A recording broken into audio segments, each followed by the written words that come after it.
Hello everyone, this is your Ate Marjorie once again. So now I'm on my lunch break and maybe I will just gonna grab some coffee and read some book. So let's just, you know, sasabayan niyo ako sa aking lunch. Oh no! I'm looking for a coffee shop nearby lang. May mga coffee shop dito pero ang layo. Parang maubos yung oras kong maglakad. So, kahanap din ako ng murang cafe. Pero quite tao dahil yung favorite ko talaga na space sa Panda Manila. Saglit lang. Check ko.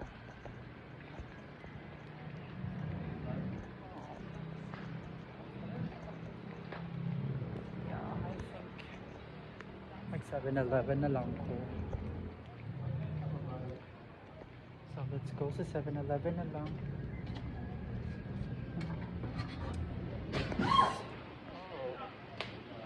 Coffee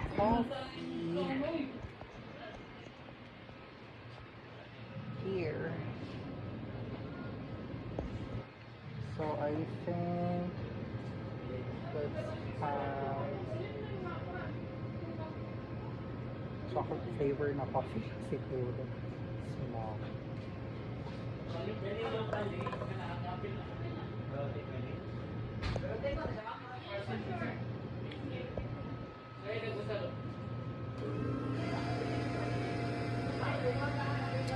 Parang new lang. Puno.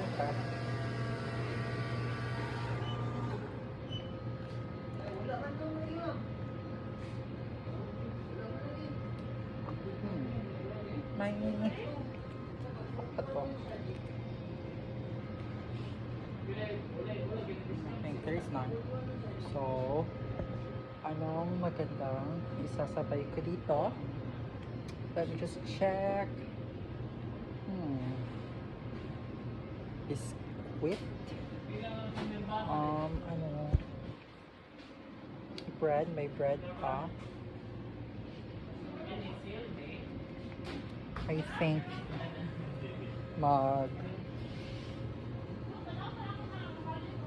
ano ba? Ay, nako. Need your help. So, I think agad ko nang muna siya. Kasi, I need to look for a better option. Ano pa talagang bagay? Sabayan nyo na lang ako. Ayaw ko rin mag-junk foods. Ito na lang. Yung parang muffin at yung ito. Parang ito lang siguro, isa. Then, actually, hindi pa naman ako ganong gutom. So, ito lang. While reading books. Book pala. Isa lang yung dala ko.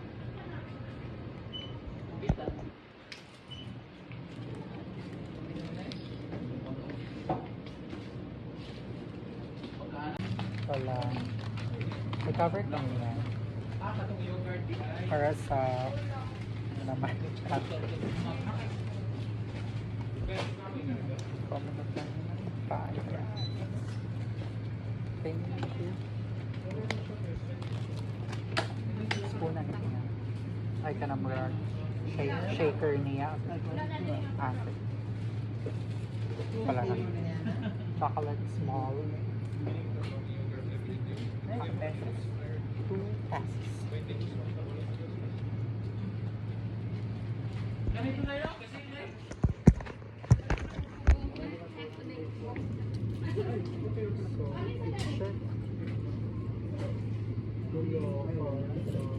kanina akong palit ng brand.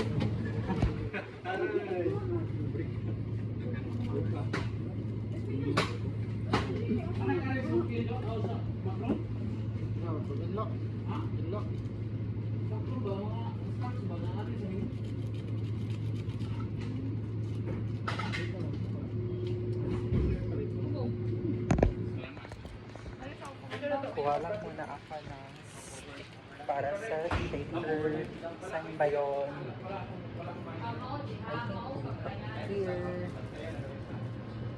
Tara! Wala na, tinanap kanina, guys. Kaya na, ayan na.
Wala na pala sila. Ito ba yan? Nandito na ako sa 7-Eleven. Sana ako sa... Ayan na. Nandito na ako sa 7-Eleven, guys. Sa may upuan nila. Saglit. Okay. How about here? So here is the coffee. Here is the special Mamon, Kamamon. It's a wallet, of course. And here, a gentle reminder. Diba? So, the title is a gentle reminder. For me, like, from the title itself, it teaches us on how to be a gentle. A gentle woman, a gentle man, and so on. Well, I think you're wondering, guys, why some of my videos, or mostly of my videos, are, is all about me doing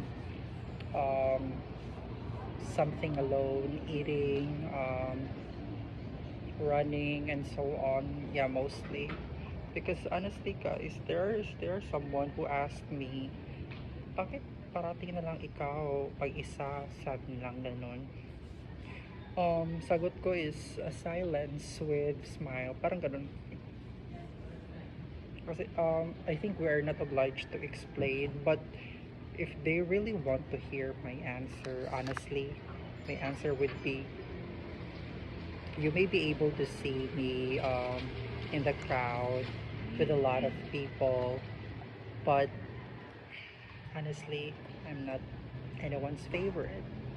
Therefore, I realized that I must do things on my own until I found someone. Until I find someone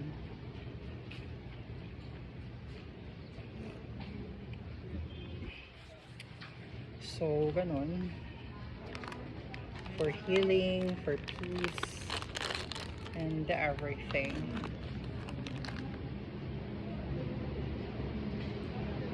For sure, marami ang nakaka-relate dyan sa hindi favorite.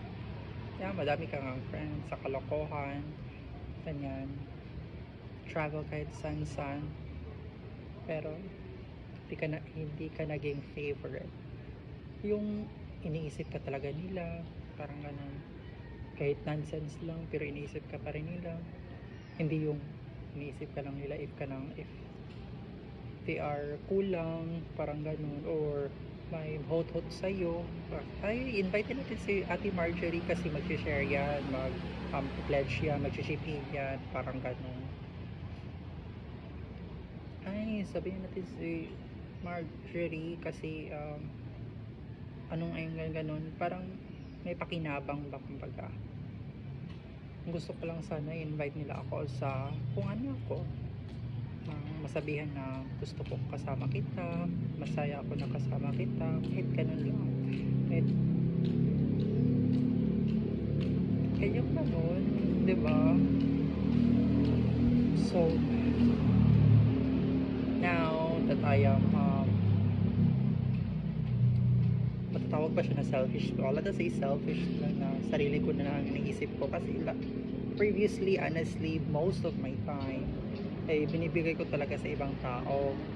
Wala na akong time sa akin. Parang ganun. Then na-realize ko na this time, it's for myself. It's for healing. It's for realization. It's for happiness. It's for peaceful. Parang ganun na lang. Kung may taong darating, maganda, masaya. Pero pag wala pa, enjoy yourself lang muna, ganun. Find yourself, parang ganun. Ano pa ba? So, baka nag-wonder kayo anong relate dito. Honestly, books is one of my friends this moment. Because I realized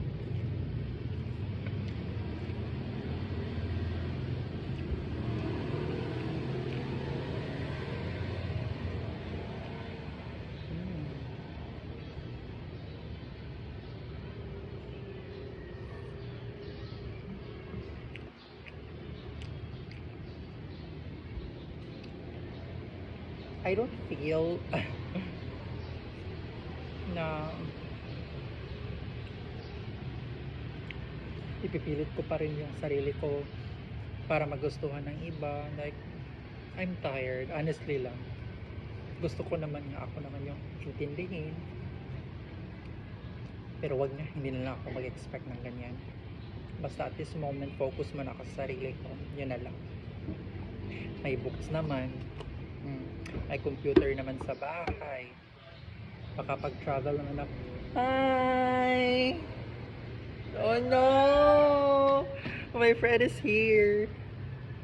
Are you alone? Oh no! I gave some down. Ano ko pamilya wala ko nga. Dali ko libre ko makita ko.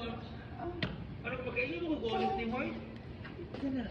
Yeah, I'm doing my vlog. Ay! Hi! Hello guys! Ate Marjorie, Oh my hello! God, are you on lunch break? Last break! Sa was pa rin nga ka naman ako ko. Break. First break o lunch break kaya nakuha na ko ba? Oh. I'm so sleepy. Muna ko ko kaya because You need air. I need some like kanang bread, like some, of course, Manila. Oh, Gusto mo kami?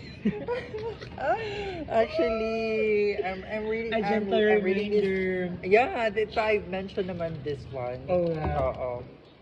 Ayan, masyala pa tayo sa vlog natin, Marjorie. Yeah. May kain ka din. Oo. Lunch ka ngayon?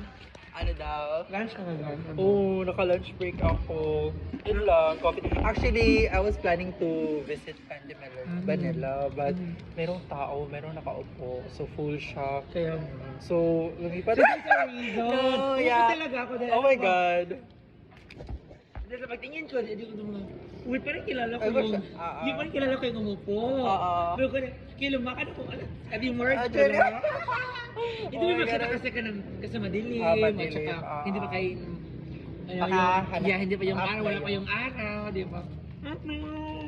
Oh my gosh. I'm happy Hello that guys. you're here. Yeah, we're just like we're gonna cancel dance. We just Yeah. so very stressful. Like oh my gosh, like the workload is very stressed. But again, we must always like think that we should have our rest. Yeah, despite of This right.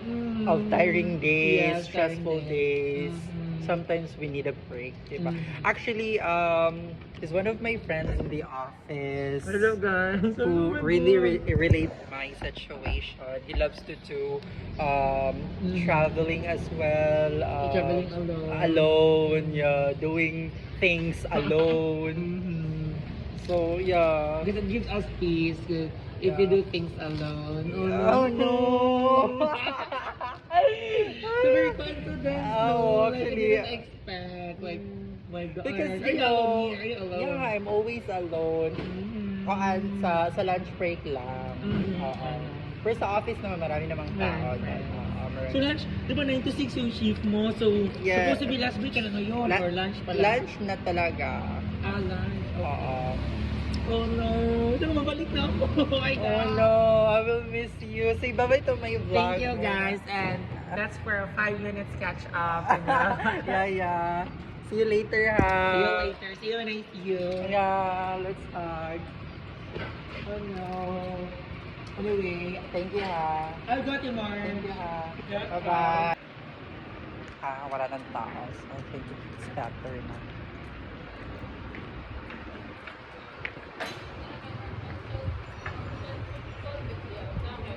Here, my favorite spot. At the Manila.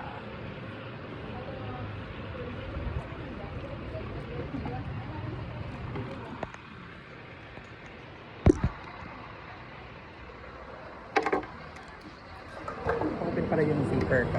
Ha?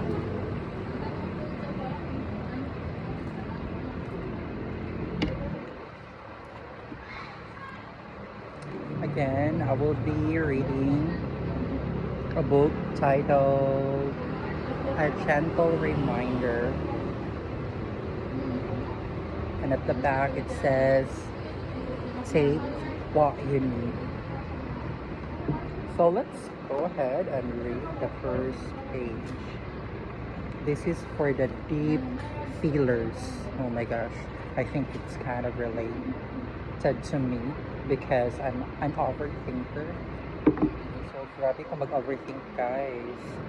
I'm a kind of person na kung may tanong, dapat may sagot. Yung kahit opinion na lang, like at least mawala yung pagka-overthink ko pa.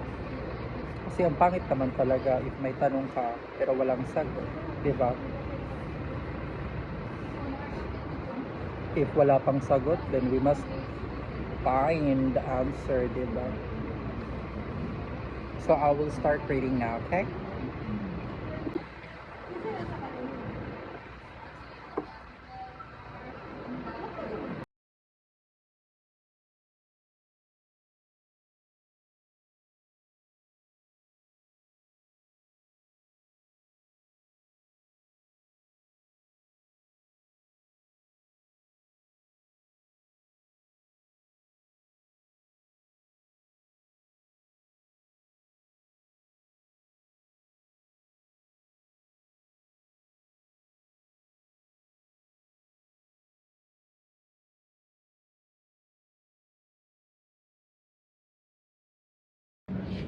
Alright, so tapos na ako, guys, magbasa at tapos na rin yung lunch break ko. After reading some pages on this book called A Friendly Reminder, it gives you what it is because mostly that is written on this book is about you, comforting you, giving you the courage to be you, and more. Like, it's the same thing that I have mentioned earlier on my introduction, because it's about healing, doing the things alone. Like, I cannot explain. It's really nice that I'm also documenting this one. That way I can do some replay, or we don't know if someone might, see my video.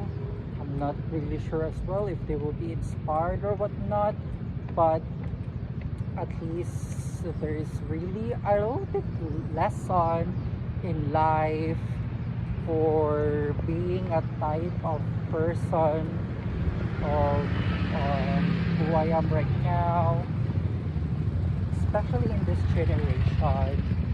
Like, there's a lot of people who's doing things alone, especially those people na ang dami-dami na nilang na-experience sa life, so they just chose to be alone, to think, to be at peace more. Like, I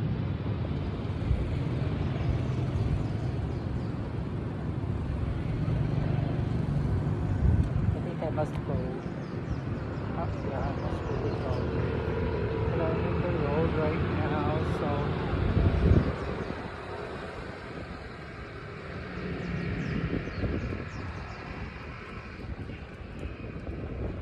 focus first because so ayun lang. I keep saying the same things over and over, but it's me. It's all about me. I'm not looking for viewers. I just want to document myself alone. So I'm back now here in my office. So I must say goodbye. Thank you so much again for watching. This is your Ate Marjorie. Bye bye for now.